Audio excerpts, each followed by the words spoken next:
What's going on, everybody? Welcome to the live stream. So I want to talk about this article briefly, and I'm finding out more and more day by day how important it is to speak about the truth as far as what's going on right now with this pandemic and this virus, because it has become painfully clear that a lot of people are just simply uneducated as far as the actual reality of the stats and the data surrounding this entire issue. Um, Someone I was speaking with today, and I know you're watching. Good brother, known him for a decent amount of time, and as we were talking, and he was expressing his concern, he disclosed to me that he thought it was, as far as the deaths in this country from this pandemic, he expressed to me that he was under the impression, and a lot of people around him were under the impression that 25 million Americans have already died from this pandemic. And with a number like that, that clearly explained why he was behaving the way he was behaving as pertains to his behavior in general. 25 million. I'm sorry, he said 28 million. He actually said 28 million. 25 to 28 million is a lot, right? It's a lot, especially in a country of 350 million. So I'm going to go into this conversation briefly about Jen Psaki, who is the press secretary for the president. Um, she has tested positive for coronavirus, and I'm going to present some information, some data, and also ask you all some questions. And like we always do, let's push the conversation. Let's push the critical thinking, because once again, this will never stop unless we stop it. Okay. So as I always do, let's begin. Let's start it off with some basic facts. All right. So what you all should be seeing, and as always, excuse the ads. So this coronavirus cases in the United States. So overall, we've had over 46 million cases. We're about to go to 47 million cases. Okay. Out of all of those cases, unfortunately, 768,847 people have died from this virus. As far as fully recovered, we've had over 37 million people recovered. Um, it's very important, because so once again, this guy that I was talking to today, he thought this number, the deaths, was at 28 million. 28 million, which would be half of the cases that we've had. So that would make it a 50-50 chance of getting this virus and dying from it. That's what his number and his idea and his framework for his behavior was, because he was thinking that half of the people who get this virus uh, would actually die from it. And if that was the truth, then I can understand his behavior. I can understand his thought patterns around this virus. But that's far, thankfully, it's far from the truth. Far from the truth. And he got this idea, he got this impression from watching the news. And so that's the problem. So once again, essentially, we've had almost 47 million cases in this country. We've had 37 million fully recover from this virus. And unfortunately, we've had over 768,000 people actually pass away from this virus. And when we look at it from a percentage, we see that 98% of people who have been affected with the virus have survived, thankfully. And unfortunately, 2% of the people who have been infected by this virus have passed away. And so, what that looks like uh, on a larger scale, well, on a smaller scale, if you have 100 people who have been infected by the virus, you're looking at 98% of them surviving, and unfortunately, 2% of them uh, passing on, dying from the virus. And so you have 98 who will likely survive and continue to live, and then two of them who will unlikely do well with it. And out of those two, we know that those two, uh, the likelihood of them having comorbidities is extremely high. And so people who have been passing away from coronavirus on average have had an average of 4 comorbidities, obesity being a big one, high blood pressure, type 2 diabetes being a big one, pneumonia, history of COPD. These have been big risk factors. And so to think that this virus is affecting everyone the same way is misinformation. So a lot of people are being misinformed. And we were going to talk about, because I've seen this before, but this virus it absolutely is being very specific about who it is affecting in a very negative way. It is absolutely discriminating, and someone said this, they were saying this on news in the beginning of the pandemic, saying that this virus does not discriminate. This virus absolutely does discriminate. It is impacting negatively the most vulnerable of our society. That is the truth, and that is what we're seeing from the numbers. So now let's go to Jen Psaki. So Jen Psaki is someone you are most likely seeing on TV every single day. She is President Biden's press secretary. And this is an article from the New York Times. So Jen Psaki, the White House press secretary, has tested positive for coronavirus. So, of course, I went through, made a couple highlights. So Jen Psaki, White House press secretary, who earlier in the week said she would not join President Biden on a diplomatic trip to Europe because of family emergency, said on Sunday that she had tested positive for coronavirus. All right. While I have not had close contact in person with the president or senior members of the White House staff since Wednesday, Ms. Psaki said, I am disclosing today's positive test out of an abundance of transparency. I saw the president on Tuesday. We sat outside more than 6 feet apart and wore a mask. Now, what I want you all to ask yourself is, why is it important for her to say she has not had close contact in person with the president? Why is it important for her to make sure everyone knows that she sat outside when dealing with the president, more than 6 feet apart, and she wore a mask? Why is that important? Why is it important? Think about why that's important. Think about why she's saying that. Now, understand, Jen Psaki is fully vaccinated. President Joe Biden is fully vaccinated. He had the booster. He got the booster injection on TV. Who knows how many booster injections he's had by now. But we're talking about fully vaccinated individual. We're talking about the White House staff who is likely fully vaccinated. So why is it important for her to say that she has not had close contact? She sat outside more than 6 feet and wore a mask. Why is that important to say? Why would that even matter with everybody being fully vaccinated? Matter of fact, why does anyone who is fully vaccinated need to wear masks? Why do you need to sit outside? Why do you need to 6 feet apart? If the vaccine works, these should not be things that are coming out of these should be completely out of your vocabulary. The idea of sitting outside 6 feet apart and wearing masks to not spread the virus, even if you're vaccinated, should not be a reality for someone who is vaccinated, in my opinion. So she is still acting as if she is an unvaccinated person. And that's the question we need to ask.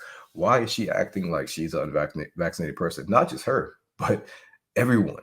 No matter how many injections or vaccines you receive, everyone is still behaving as if they're unvaccinated. And the question that we need to ask is why? What do they know about it that a lot of people obviously don't know? Well, what they know is that you being fully vaccinated does not stop you from getting the virus, and it does not stop you from transmitting the virus. This is an absolute fact that we all need to be well aware of, because once again, I'm seeing day by day, a lot of people are completely unaware of this fact, or if they know it, they consider it to be misinformation, or they move the goalposts on you. Here's a video of Jen Psaki making sure that we all know that this is a pandemic of the unvaccinated.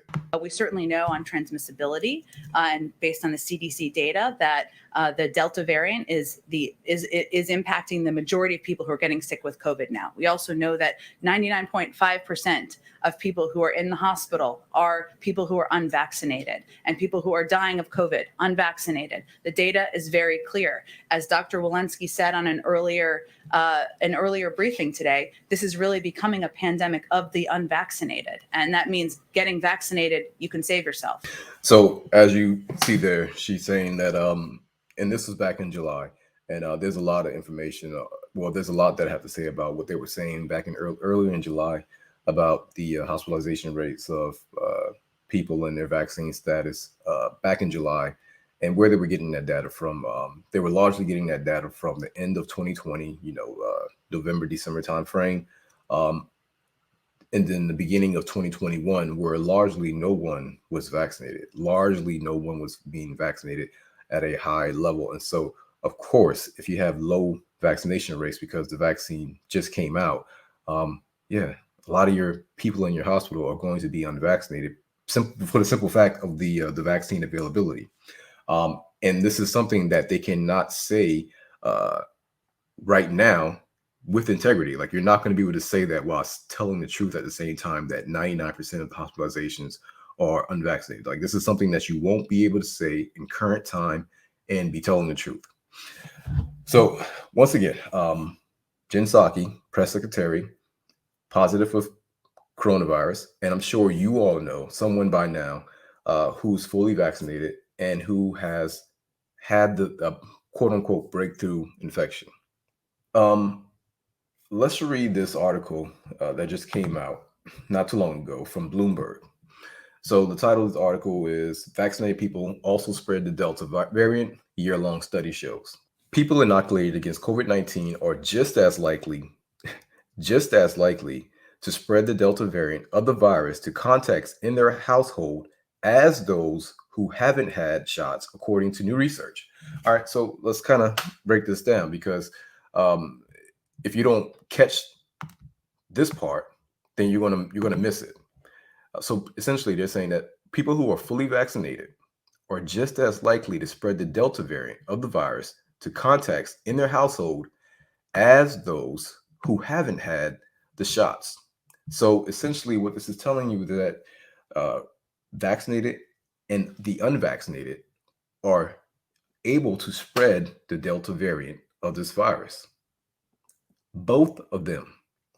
And this is a year-long study. So in a year-long study of 621 people in the UK with mild COVID-19, scientists found that their peak viral load was similar regardless of vaccination status, according to a paper published Thursday in the Lancet Infectious Disease.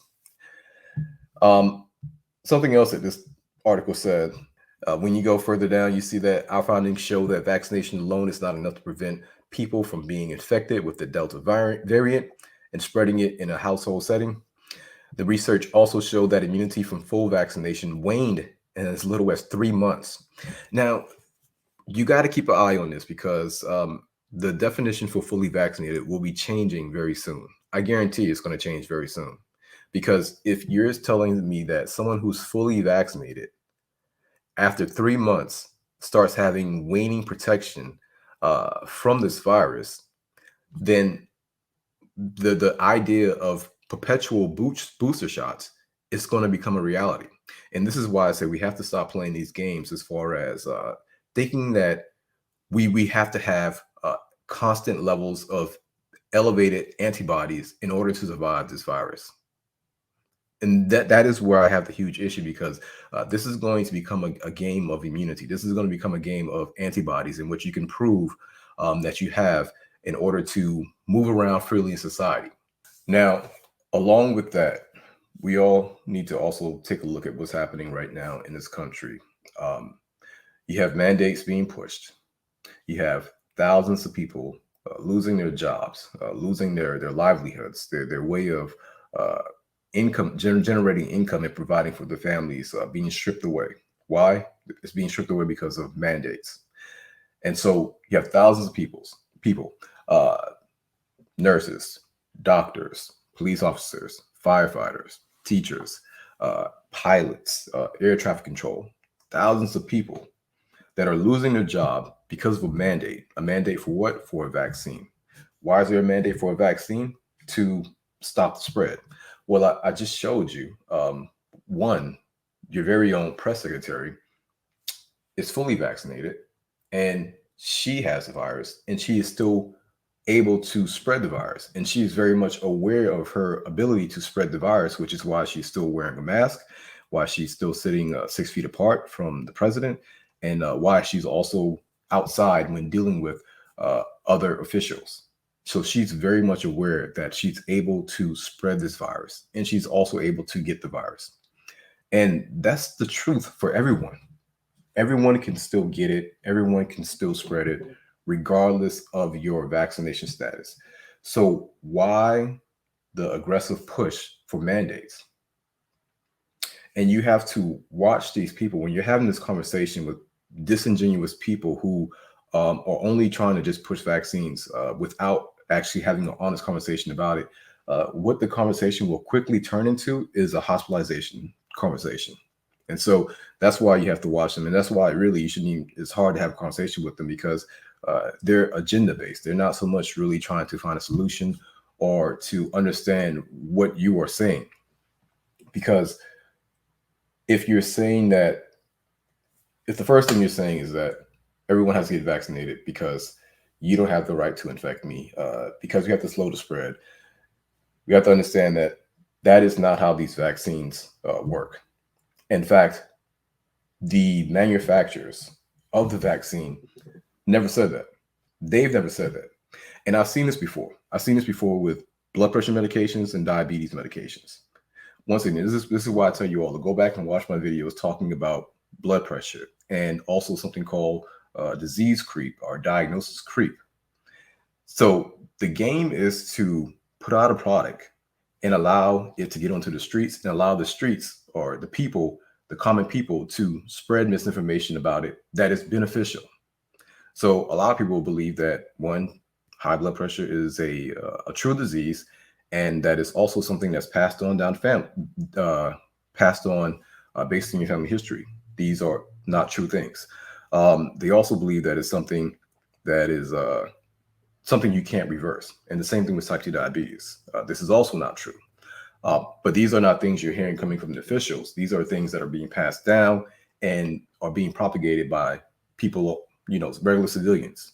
And so because these things are thought to be true, taking medications will prevent the stroke, will prevent heart attacks, will prevent kidney damage, will prevent a lot of things. That is the thinking of your everyday person. And this is why they will run to take their blood pressure medication if they have a headache, or they will run and take their diabetes medication if they feel something kind of tingling in the back of their neck, because they are believing that the medication will stop the big scare. And these are not true things. And in fact, the actual manufacturers of these medications don't even say that.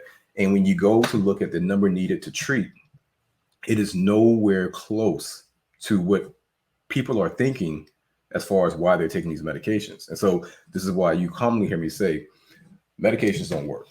Your type 2 diabetes medication, your high blood pressure medications, they don't work in the way you think they work. They work as far as bringing down your blood pressure because it's a beta blocker. So to chemically alter the physiology as far as blocking the beta receptors on your heart or forcing vasodilation or inhibiting enzymes, yes, it can do that because this is a chemical process that can be induced by a chemical.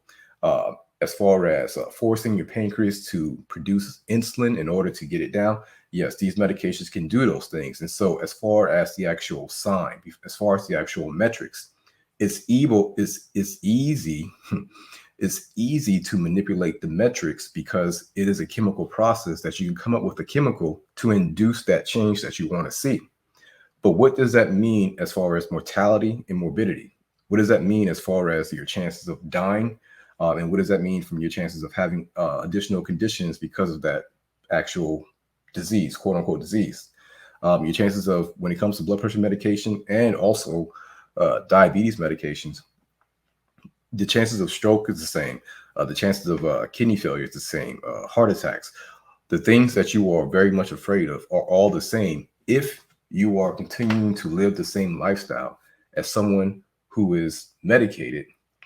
If you're continuing to live the same lifestyle as someone who is unmedicated, but eating an unhealthy diet, not moving, drinking, smoking, then you're on the same path as pertains to the progression of these comorbidities as someone who is taking medications. You're both on the same path.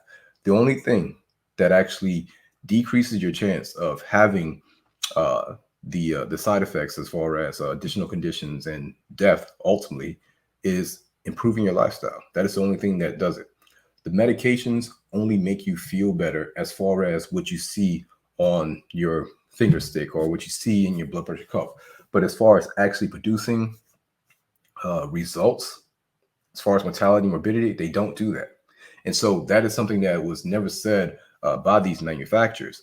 But the everyday people who are taking these medications or know someone who is taking these medications, that's what they believe. And that's what they have gone on and spread.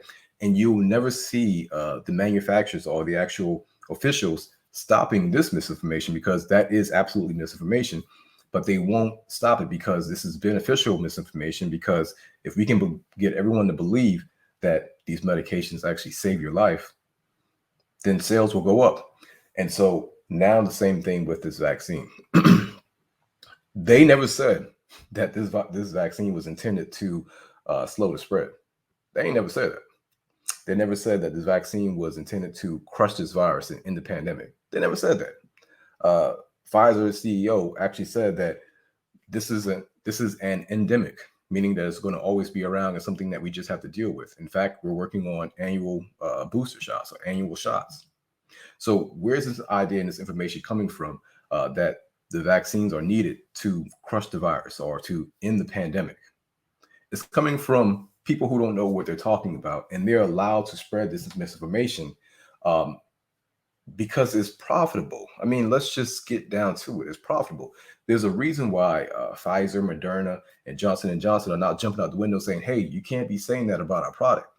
Look, I sell products. I sell vitamin D. I sell vitamin D. I sell blood pressure supplements, type 2 diabetes supplements. I sell plenty of supplements. But you know what I cannot come out and say? I cannot come out and say that my supplements will reverse anything or make you fly. You know why? Because these will be false claims, and I will be held liable for making these false claims. However, if if a customer or someone who just loves my products goes out there and starts saying this, it's no longer connected to me. I won't be held liable. You can't force me to tell this lady or this guy to stop making these claims about my product. I can't control what they say. Now, if I have integrity, I can go and say, hey, you can't be saying that. That's completely false. You can't say my vitamins make you fly. That's completely false. However, if I like the results of what I'm seeing because she's saying this, which is an increase in revenue, increase in profit, increase in sales, then I may just act like I don't even know she's out there saying it, right? And that's what these folks are doing, because you can't find a statement where the vaccine manufacturers actually agree with what's being said about the virus. So how are our officials and people in society going around saying, get the vaccine so we can stop the spread, so we can stop the pandemic, when the actual manufacturers themselves are like, nah, we never said that. This thing is for you. And so just like with many vaccines, you're getting it for yourself. You're not getting it to save the world, save the country, save the people around you. Once again, you should be responsible. You should look at your risk factors. You should look and see, how you will do possibly overall as pertains to the virus and being affected. And you should make your own informed decision. But that should be a conversation between you and you. But this idea that getting it is going to save everyone and you're going to do it for everyone, this is not true. It's not true at all. You're getting it for yourself. And if you feel that it's necessary for you to get for yourself, then that's what you do. If you don't feel like that it's necessary to get it for yourself, then that's what you do, in my opinion. So when it comes to the mandates, you have to see what's going on. You have thousands of people who have been given deadlines to get this vaccine, or they're going to lose their job. Now, when you're talking to someone about the mandates who is pro-mandate, and they're like, you got to get them, you got to get it, you got to get it, you got to get it. You ask them why, and then they say, because you don't have the right to infect people, and people should feel comfortable knowing that if you're coming into my house and you're an EMS worker or you're a nurse or you're a doctor, people should have the security in knowing that you've been fully vaccinated and you won't give them the virus. Well, Jen Psaki is fully vaccinated and she has the virus, and she's very much aware that she can spread the virus because she's wearing a mask, she's sitting 6 feet apart from the president, and she's not having close contact, and she's also being outside.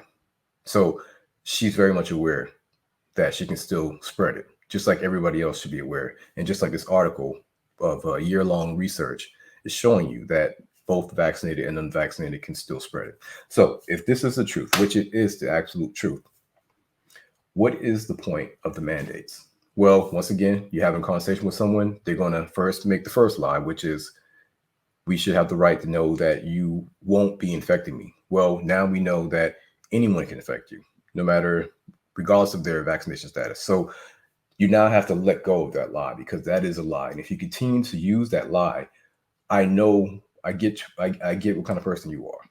All right. I get what kind of person you are. So you have to let go of that lie. The next thing they'll try to move to is they'll say squirrel. And you're like, what? And they're like, well, you guys are flooding the hospital. Oh, okay. So now this becomes about my health and my security and my ability to stay out of the hospital. That's what this comes down to. So it's not about the protection of society. And they'll say, well, yeah, because if you guys are flooding the hospital because you guys are unvaccinated, well, that's causing a problem for everyone. Okay. So why in the hell would you fire doctors, nurses, firefighters, police officers in the middle of a pandemic? You don't think that's going to cause a shortage of workers? You don't think that's going to cause the issue? Because what these people, what it looks like they're doing, and I believe they're doing this on purpose, is they are manufacturing a crisis. You're completely creating something that doesn't have to happen. If you're going to be firing firefighters because of their vaccination status, or police officers, or doctors and nurses, you're creating a shortage of workers. If you create a shortage of workers, you're going to have less people to respond to emergencies. You're going to have less first responders. And if you have less first responders, the fatality rate is going to go up. More people are going to unnecessarily die or have emergencies that go completely wrong because of the shortage of workers. And I know people know this. Same thing with shipping, supply. People know this. And so the fact that they're acting like this is not going to cause an issue, or this, you being vaccinated or unvaccinated, is a larger issue versus the issue that we're going to see in real life as pertains to responding to emergencies, the fact that you're acting like that's a bigger issue, it makes me think that you are purposely manufacturing a crisis. That's what it looks like. Because outside of that, it's unnecessary to mandate this vaccine for a virus that has a 98% survival rate, for a vaccine that will not stop infection and will not stop the transmission. So that's it, y'all. Take a look at the information, take a look at the articles that I just showed you. Understand the truth and the reality of the actual data, the current data. And if you disagree with it, we got to push back. All right, because once again, it's only going to get worse if we don't push back. If they think that everybody's just on board with this and nobody's, pushing back, it's only going to get worse. All I'm doing is asking basic common sense questions. So people want to go into the conversation about, the vaccine side effects and the ingredients. In my opinion, they don't even have the right to talk to me about that, because me talking to you about that gives you the idea that I'm kind of considering it, or someone's kind of considering it. No, we're not even close to being in that realm. We're looking at the big picture, the big stats. 98% survival rate. This virus absolutely does discriminate based on age and based on comorbidities.